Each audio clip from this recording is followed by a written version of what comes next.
Assalamualaikum warahmatullahi wabarakatuh dan selamat pagi. Perkenalkan, nama saya Wulan Handayani dari kelas D Manajemen Fakultas Ekonomi Universitas Andi Jema Palopo. Di video kali ini, saya akan menjelaskan tentang departementalisasi biaya overhead pabrik. Nah, sebelum kita masuk di pengertian departementalisasi biaya overhead pabrik, kita harus mengetahui apa sih departementalisasi itu.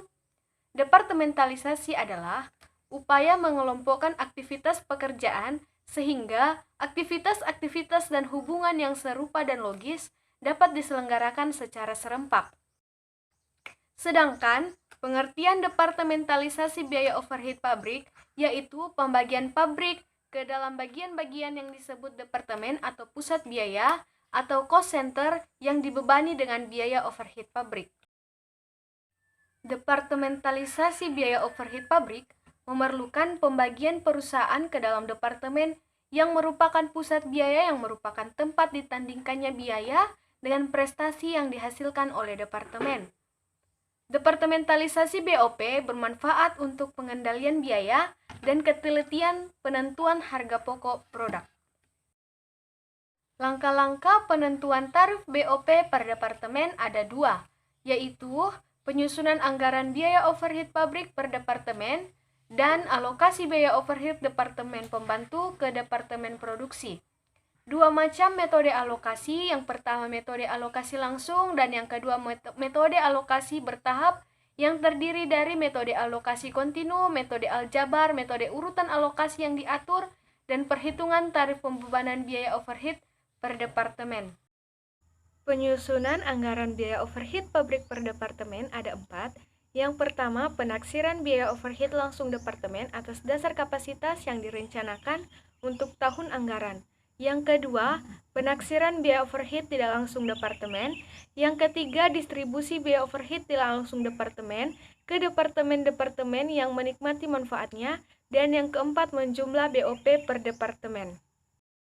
Alokasi biaya overhead pabrik departemen pembantu ke departemen produksi ada dua, yang pertama metode alokasi langsung dan yang kedua metode alokasi bertahap.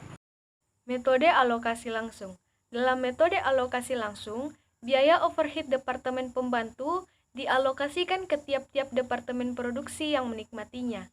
Metode alokasi langsung digunakan apabila jasa yang dihasilkan oleh departemen pembantu hanya dinikmati oleh departemen produksi saja. Metode alokasi bertahap. Metode ini digunakan apabila jasa yang dihasilkan departemen pembantu tidak hanya dipakai oleh departemen produksi saja, tetapi digunakan pula oleh departemen pembantu yang lain. Sebagai contohnya, Departemen Pembangkit Tenaga Listrik memberikan jasa berupa listrik kepada bengkel. Sebaliknya, Departemen Pembangkit Tenaga Listrik menerima jasa reparasi dan pemeliharaan dari Departemen Bengkel. Metode alokasi tertahap dibagi menjadi dua. Yang pertama, metode alokasi bertahap yang memperhitungkan transfer jasa timbal balik antar departemen pembantu. Dalam kelompok metode ini, dibagi menjadi dua lagi, yaitu metode alokasi kontinu dan metode aljabar. Dan yang kedua, metode alokasi bertahap yang tidak memperhitungkan transfer jasa timbal balik antar departemen. Metode alokasi bertahap yang memperhitungkan jasa timbal balik antar departemen pembantu. Untuk kepentingan penentuan tarif biaya overhead pabrik, jumlah biaya overhead departemen produksi setelah alokasi biaya overhead dari departemen pembantu. Kemudian, dibagi dengan dasar pembebanan yang dipakai pada masing-masing departemen produksi. Atas tarif dasar ini, dibagikan kepada produk di departemen produksi. Istilah yang digunakan untuk menggambarkan pembagian biaya overhead pabrik di departemen produksi kepada produk adalah pembebanan biaya overhead. Dengan adanya ketiga pembebanan tersebut, maka akan menimbulkan tiga macam tarif, yaitu yang pertama tarif distribusi dan kedua tarif alokasi. Metode alokasi kontinu. Dalam metode ini, BOP departemen-departemen pembantu yang saling memberikan jasa dialokasikan secara terus-menerus, sehingga jumlah biaya overhead yang belum dialokasikan menjadi tidak berarti. Misalnya, Departemen Pembantu X dan Departemen Pembantu Y saling memberikan jasa secara timbal balik. Mula-mula, biaya overhead Departemen X dialokasikan ke Departemen Y, sesuai dengan jasa yang dipakai oleh Departemen Y. Hal ini menyebabkan biaya overhead Departemen X tersebut habis dialokasikan. Kemudian, alokasi berikutnya dilakukan terhadap biaya overhead Departemen Y setelah menerima alokasi biaya dari Departemen X.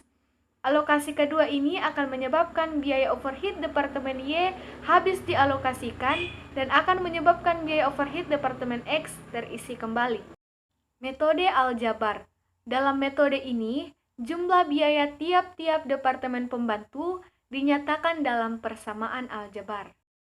Metode alokasi bertahap yang tidak memperhitungkan transfer jasa timbal balik antar departemen pembantu. Dalam praktik, metode alokasi kontinu dan metode aljabar seringkali menimbulkan kesulitan dalam perhitungan bila perusahaan memiliki banyak departemen pembantu. Karakteristik metode urutan alokasi yang diatur adalah sebagai berikut. Yang pertama, biaya overhead departemen pembantu dialokasikan secara bertahap. Yang kedua, alokasi biaya overhead departemen pembantu diatur urutannya sedemikian rupa sehingga arus alokasi biaya menuju satu arah. Analisis selisih biaya overhead pabrik per departemen. Langkah-langkah yang harus ditempuh adalah: pertama, mengumpulkan jumlah tiap jenis biaya overhead yang sesungguhnya, yang kedua, mengumpulkan data yang sesungguhnya, dan yang ketiga, mengalokasikan biaya overhead yang sesungguhnya. Itulah materi yang saya jelaskan, kurang lebihnya mohon dimaafkan. Terima kasih. Assalamualaikum warahmatullahi wabarakatuh dan selamat pagi.